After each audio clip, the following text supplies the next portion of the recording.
13. Command death for anyone who criticizes Muhammad or the Quran. This is another lie too. Prophet Muhammad, peace be upon him, forgave many people, many who fought against him, and so did his followers. In the conquest of Mecca, he said to the people who chased him out of it, took his home and fought him in many battles. He said to them, "Go freely. He who enters his house is safe." Criticizing is not the problem, but insulting prophets. Any prophet, whether he is Jesus or Muhammad or Moses, peace be upon them, all is indeed a great sin in Islam. 14.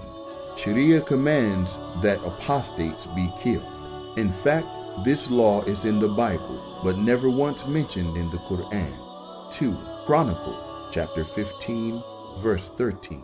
All who would not seek the Lord, the God of Israel, were to be put to death, whether small or great, man or woman. Luke, chapter 19, verse 27. But these enemies of mine, who did not want me to reign over them, bring them here and slay them in my presence. It is strange how the liar tries to mix things up and confuse his audience. What this clearly shows is that the author of that video gave no references simply because he has no proof, and mixed Bible quotes to justify his bias, while we give references and proofs. The ruling of the apostate in Islam is given only by a Muslim court, and the judge decides if the person has left Islam just to fight it or left it for other reasons. Only then can he decide and make his judgment. In Islam, the main principle about freedom of religion is taught in the Quran, chapter 2, verse 256. There shall be no compulsion in religion. The right way is now distinct from the wrong way.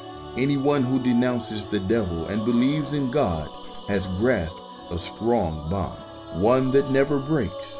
God is all-hearer, omnipotent. 15. Sharia commands unjust jihad. In fact, the word jihad is often used by those who try to defame Islam. The word is Arabic and it means struggle and strive against evil. This evil can be the one in yourself.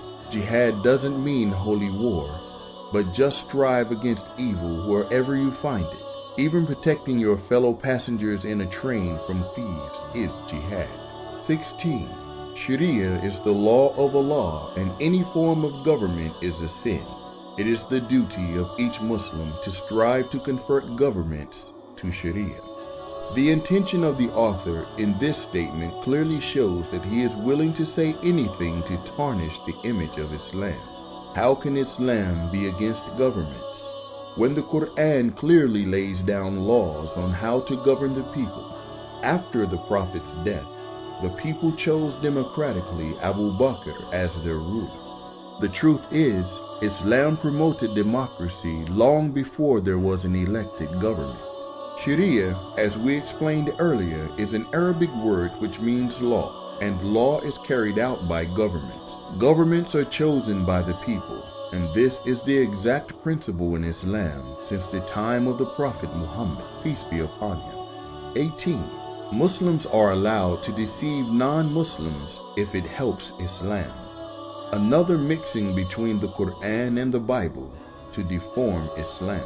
This principle of taqiyya, lying to win people or deceive them, is taught in the Bible, not the Quran. We don't talk without references like him, and we don't intend to attack the Bible, but we only want to clarify the mixing and confusion he has fallen into. Let's see the references. For if the truth of God hath more abounded through my lie until his glory, why yet am I also judged as a sinner? Romans chapter 3, verse 7, King James Version. Although I am free from everyone, I have enslaved myself to all of them in order to win a larger number. To the Jews I behave as a Jew, to those under the law as one who is under the law, although I am not under the law, to gain those who are under the law. To those who are without law I am without law, although not lawless toward God, but committed to Christ, law, in order to win those who are without law. 1 Corinthians chapter 9, verse 19.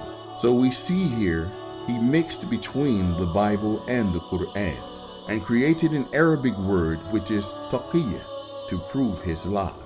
While in fact the word taqiyya, which means fear, is not once mentioned in the Quran or any prophet's statement. There is mention of another word in Arabic which is called taqwa. The meaning of it is God consciousness, and another closer word which is called tuqa. The meaning of it is fear. The metaphorical meaning is in the case when a Muslim or even any sane human is going to be exposed to oppression if he announces his faith, then this person is allowed to hide his faith, fearing his oppression. This is called tuqat. This has nothing to do with lying to win people or trying to deceive non-Muslims. 19. Non-Muslims in non-Islamic states are enemies. This is not true. We can simply show hundreds of verses which proposes peace with peace-loving nations. Looking back into history, the Prophet Muhammad, peace be upon him, had many non-Muslims living under his government. He dealt with them so kindly and peacefully that one narration states, when the Prophet, peace be upon him, died, his armor was pledged for a few grains of wheat with a Jew. The Prophet entered into many peace treaties with many peaceful nations and stood by his word by not breaking his treaties. This information is widely available from many sources, including Wikipedia. You can check how many non-Muslims are living in Muslim countries.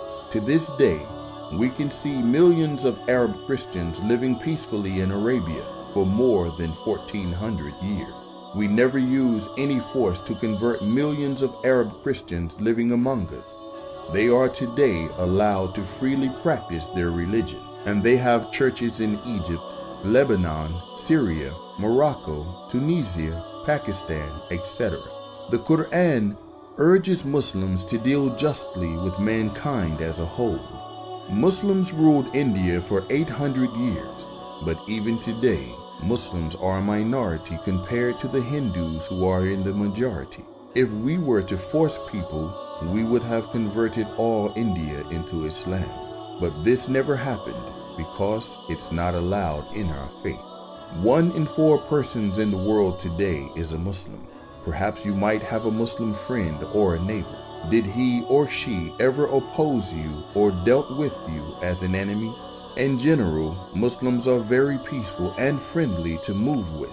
We strive to create a peaceful society where we can serve God with purity in our hearts. Ask yourself these questions, and you will know the truth.